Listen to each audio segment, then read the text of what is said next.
Pessoal, tudo bom? Então, vamos continuar nosso estudo, certo? No Evangelho de Marcos, no capítulo 14, hoje a partir do versículo 43 ao 52, a traição de Cristo, tá ok? A traição de Jesus. Foi logo depois que eles saíram do Getsemane, da prensa do azeite, do jardim das azeitonas, né?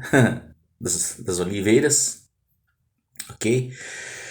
E Jesus fala assim: vocês não conseguiram, eles cochilaram a maior parte do tempo, os três amigos principais deles, né? Se eles dormiram ali perto de Jesus, imagina os outros 8 que ficaram lá atrás, né? Onde é que estavam, né? Dormindo muito mais, né? E então, ele fala assim: vamos embora, né? É chegada a hora. Vocês não conseguem vigiar mesmo.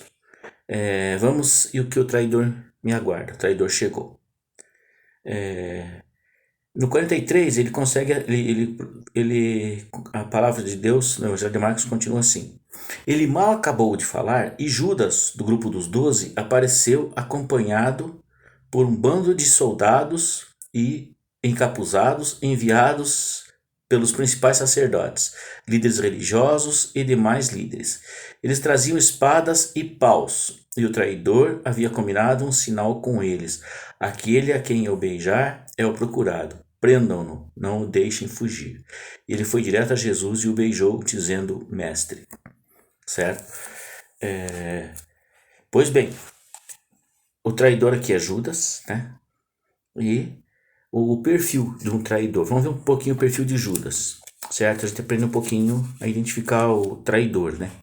O que é o traidor? O traidor é a pessoa que sempre vai estar próxima de você, sempre vai estar próxima da gente, certo? Isso aí. O traidor conhece onde você vai, conhece onde você sempre está, para poder trair você dizendo onde você está. Ele está muito perto, ele consegue chegar perto a ponto de beijar o seu rosto, né? De tocar na tua face, de te abraçar. É isso que está acontecendo aqui, tá vendo? É um perfil de traidor. E, e também ele põe a mão, né? Vocês viram na ceia lá, né? Ele come no mesmo prato, ele bebe no mesmo copo. Ele é capaz de fazer lisonjas, de dar presentes e fazer coisas, né? Terríveis, né? Ele faz coisas assim abomináveis na vida dele para poder trair você, certo? Ele não tem escrúpulo nenhum. E ele fala, né? O beijo. A gente pensa que beijo é uma coisa que ia dar um beijo em Jesus. A gente pensa que o beijo era uma coisa comum. Não era tão comum quanto a gente está imaginando aqui na América, né? Do outro lado do mundo, né? Do lado de cá aqui no Ocidente, tá? Aqui o beijo, e hoje, né, é uma coisa comum. Mas lá não, naquela época também, e lá não é uma coisa tão comum. É uma coisa muito entre pai e filho, entre irmãos, certo? Um gesto de extremo amor, extrema, né, intimidade, tá ok? Ok. Então, os homens, então, né, que acompanhavam Judas, o prenderam com muita brutalidade. Mas um dos que estavam com Jesus desembanhou a espada e atacou o servo do sacerdote, chamado Malcom, tá? Quem atacou foi Pedro, era o único que andava armado, certo? Cortando-lhe a orelha, certo? Então aqui a gente já entendeu que foi Pedro, certo? Pelo outro evangelho, segundo o evangelho de João ou Mateus, ele fala, ele dá o nome, né? Dá o nome de Malco e dá o nome a Pedro, que cortou a orelha. E Jesus fala assim: o mais importante é o que Jesus vai falar aqui. Basta! O que é isto? Vocês vieram me buscar com espadas e paus como se eu fosse um bandido perigoso? Dia após dia estive ensinando no templo, e vocês nunca moveram o dedo contra mim. Vocês acabam de confirmar os escritos proféticos. Nessa hora, todos os discípulos fugiram. Tá bem? Olha só, esse basta aqui é embainha a tua espada, certo? E Jesus até fala, se eu quisesse, fala para o Pedro assim, se eu quisesse, eu oraria ao Pai e ele mandaria 12 legiões, né? A gente estendendo um pouquinho para outro evangelho lá, que fala um pouco mais desse assunto aqui, desse momento, tá?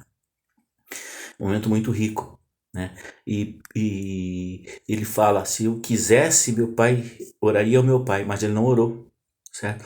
Então nesse momento que ele fala, guarda a espada, a gente vai entender que ele fala nesse momento, guarda a tua espada para os homens e guarda a tua espada para os anjos no céu. Ele não precisava e ele não queria que ninguém tivesse ali evitando. Ele estava se entregando. Ninguém estava indo prender ele. Ele estava se entregando.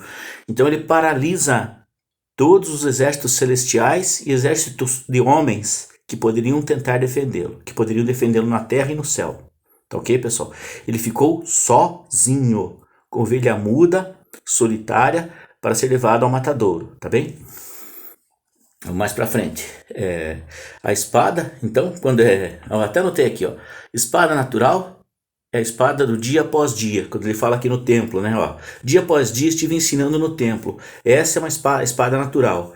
E a espada espiritual, quando ele fala assim, ó.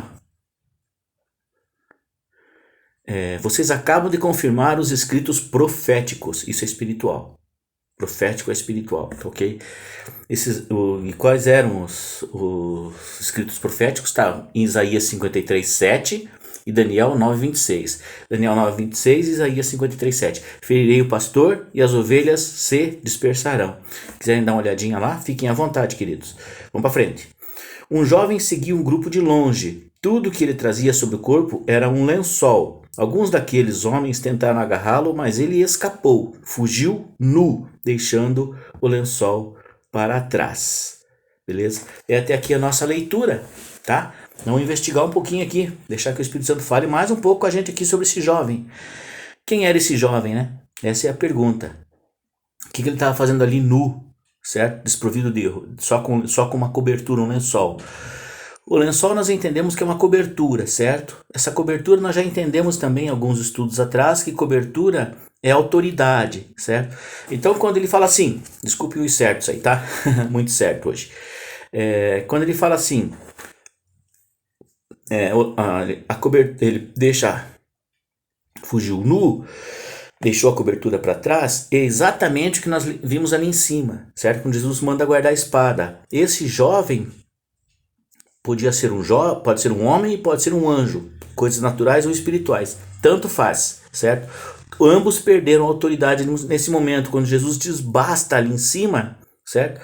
Esse aqui significa o mundo espiritual e o mundo físico se rendendo a Satanás, certo? Por ordem de Cristo, por este momento, para que ele possa morrer por todos os pecados do mundo. Amém? Isso que é importante, queridos. Essa autoridade, essa capa, certo? Essa foi perdida naquele momento, foi deixada para trás no mundo espiritual e no mundo físico. E o que acontece? 3 dias depois Jesus vai recuperar, porque a gente vai entender depois, né?